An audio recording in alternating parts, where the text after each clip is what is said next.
ഈ ഗവൺമെൻറ് വന്നതിന് ശേഷം ഒരു അന്വേഷണവും ഒരു നടപടിയും ഇത് സംബന്ധിച്ചെടുത്തിട്ടില്ല. എല്ലാ ഫൈൻഡിങ്ങും നടത്തിയത് കഴിഞ്ഞ സമയത്ത്.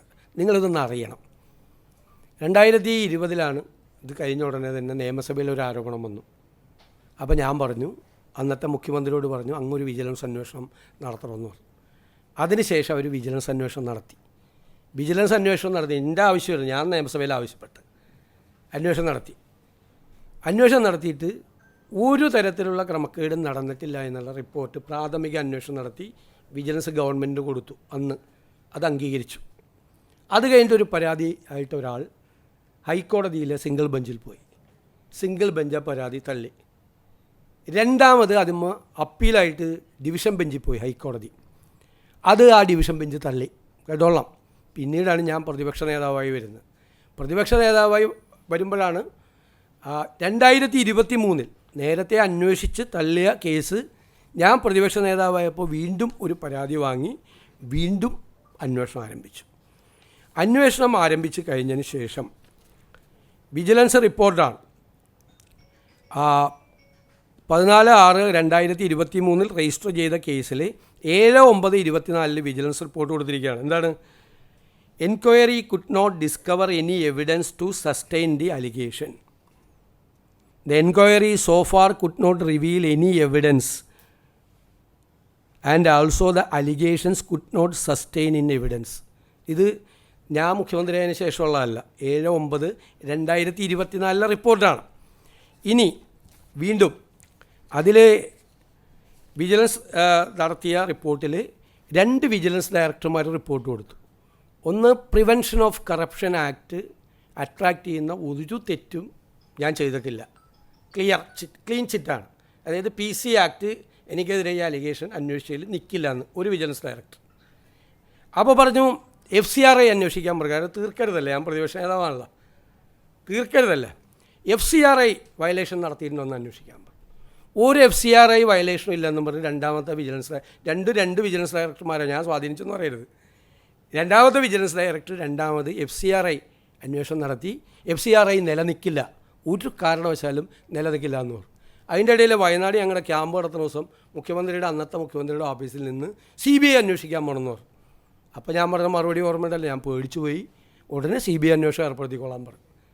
CBI അന്വേഷണം ഇതിനകത്ത് നിലനിൽക്കുക. കാരണം വിജിലൻസിനൊരു കേസ് രജിസ്റ്റർ ചെയ്യാൻ പോലും പറ്റാത്തൊരു കേസിൽ CBI അന്വേഷണം നിലനിൽക്കില്ലെന്നുള്ള നിയമോപദേശം ഗവൺമെൻറ്റിന് കിട്ടി. അത് കഴിഞ്ഞതിന് ശേഷമാണ് ഇതെല്ലാം നിന്നിട്ട് ഇത് തീർക്കാതെ, എന്നുവെച്ചാൽ എല്ലാ റിപ്പോർട്ടും കിട്ടിയിട്ട് ഇത് തീർക്കാതെ ഇവർ കയ്യിൽ വെച്ചുകൊണ്ടിരുന്നു. മനസ്സിലായില്ലേ? ഇപ്പോൾ എന്താണ് കൊടുത്തിരിക്കുന്നത്? ഇപ്പോൾ കൊടുത്തിരിക്കുന്നത് 26/5/2026 ഡയറക്ടർ, വിജിലൻസ് ഡയറക്ടർ കൊടുത്തിരിക്കുന്നത് എന്താ? As stated earlier, there is no vigilance angle revealed in the case and so no action is due from this department in this regard. Hence further action in this regard may be dropped എന്ന്. അപ്പോൾ എല്ലാ അന്വേഷണം നടത്തി എല്ലാ റിപ്പോർട്ടും കൊടുത്തത് പിണറായി സർക്കാരിൻ്റെ കാലത്താണ്. പക്ഷേ ആ റിപ്പോർട്ട് വാങ്ങിച്ച് കയ്യിൽ വെച്ചിട്ട് ഈ ഒരു പുകമറ ഉണ്ടാക്കി എനിക്കെതിരായിട്ട് വിജിലൻസ് അന്വേഷണം നടക്കുന്നു എന്ന് തെരഞ്ഞെടുപ്പ് കാലത്ത് പോലും എനിക്കെതിരായിട്ട് ക്യാമ്പയിൻ നടത്തി. ആയിരുന്നല്ലോ, ക്ലിയറായില്ലേ ഇപ്പോൾ? കാരണം ഞാനന്ന് പറഞ്ഞില്ല, ഞാനന്ന് ഒരിക്കലും ഇത് രാഷ്ട്രീയ വേട്ടയാടലാണെന്ന് ഞാൻ പറയില്ല. ഒരു ആരോപണം വന്നതാണ് എന്നായിരുന്നു എൻ്റെ വാക്ക്. എല്ലാവരും പറയും ഇത് രാഷ്ട്രീയമായി വേട്ടയാടുകയാണെന്ന് എല്ലാവരും പറയും. ഞാൻ പറഞ്ഞു അന്ന് ഇത് രാഷ്ട്രീയമായിട്ടല്ല, ഒരു ആരോപണം വന്ന് ഞാൻ തന്നെയല്ലേ പറഞ്ഞു അന്വേഷിക്കാൻ. മറ്റേ വിജിലൻസ് പറഞ്ഞപ്പോൾ വിജിലൻസ് അന്വേഷിക്കാൻ പറഞ്ഞു, CBI പറഞ്ഞപ്പോൾ CBI അന്വേഷിക്കും. അതൊക്കെ അവിടെ നിയോജകമണ്ഡലത്തിലെ ജനങ്ങൾക്ക് കൃത്യമായിട്ട് അറിയാം. വിജിലൻസിന് കംപ്ലീറ്റ് റിപ്പോർട്ട് കൊടുത്തിട്ടുണ്ട്. ഇത് കേട്ടോ, അവിടെ എത്ര വീട് വെച്ചിട്ടുണ്ട്, ആ വീടിലെ അവരുടെ അഡ്രസ്സ്, എത്ര വീട് വെച്ചിട്ടുണ്ട്, എത്ര പേർക്ക് അവിടെ ധനസഹായം കൊടുത്തിട്ടുണ്ട്. ഈ കടക്കാർക്കൊന്നും കഴിഞ്ഞ പ്രാവശ്യം 2018 ഒന്നും കൊടുത്തില്ല. ഞാൻ 1600 കടകൾക്കാണ് അവിടെ നഷ്ടപരിഹാരം കൊടുത്തത്. കാലിത്തീറ്റ വരെ കൊടുത്തു, 50 ടൺ കാലിത്തീറ്റ വരെ കൊടുത്തു. അത് ഓരോ സ്പോൺസർഷിപ്പാണ്. ഈ പുനർജനിക്ക് ഇവിടെ മോഡലെന്ന് പറയുന്നത്, ഞാനതുകൊണ്ടാണ് അന്ന് ധൈര്യമായിട്ട് അസംബ്ലി പറഞ്ഞത് ഇത് നല്ല മോഡലാണെന്ന്. അന്വേഷണം നടത്തുന്ന ഉദ്യോഗസ്ഥന്മാരെ അപ്രീഷിയേറ്റ്, കാരണം ഞങ്ങൾക്ക് ഒരു അക്കൗണ്ടും ഇല്ല, ഉദാഹരണത്തിന് വീട് വയ്ക്കാൻ ഒരാൾ വന്നാൽ നമ്മൾ ബെനഫിഷ്യറിയെ പറഞ്ഞു കൊടുക്കും, അവർക്ക് വീട് വെച്ച് കൊടുക്കുക. അല്ലെങ്കിൽ ഞങ്ങൾ ലോക്കൽ കോൺട്രാക്ടേഴ്സിൻ്റെ പാനലുണ്ട്, അവർക്ക് ആദ്യം 2 ലക്ഷം രൂപ കൊടുക്കും, അപ്പോൾ അവർ പണിയും. അത് നമ്മൾ റിപ്പോർട്ട് ചെയ്യുമ്പോൾ അടുത്ത 2 ലക്ഷം രൂപ കൊടുക്കും, പിന്നെ ബാക്കി പൈസ കൊടുക്കും. അങ്ങനെയാണ് വീട് പണി പൂർത്തിയാക്കുന്നത്. ഇപ്പോൾ തയ്യൽ മെഷീൻ കൊടുക്കാൻ വേണ്ടിയിട്ട് ചെയ്തതെന്ന് വെച്ച് കഴിഞ്ഞാൽ ഒരു കമ്പനിയായിട്ട് ഞങ്ങൾ ധാരണ ഉണ്ടാക്കി. അവർ പറഞ്ഞു ഇത് ഫ്ലഡിൻ്റെ റിലീഫാണ്, 100 തയ്യൽ മെഷീൻ ഞങ്ങൾക്ക് പൈസ തന്നാൽ ഞങ്ങൾ 110 എണ്ണം കൊടുക്കാമെന്ന്.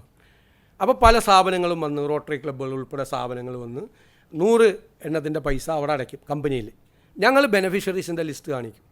എന്നിട്ട് ഈ ഡോണറിൻ്റെ സാന്നിധ്യത്തിൽ ഈ 110 പേർക്ക് ഞങ്ങളിത് കൊടുക്കും.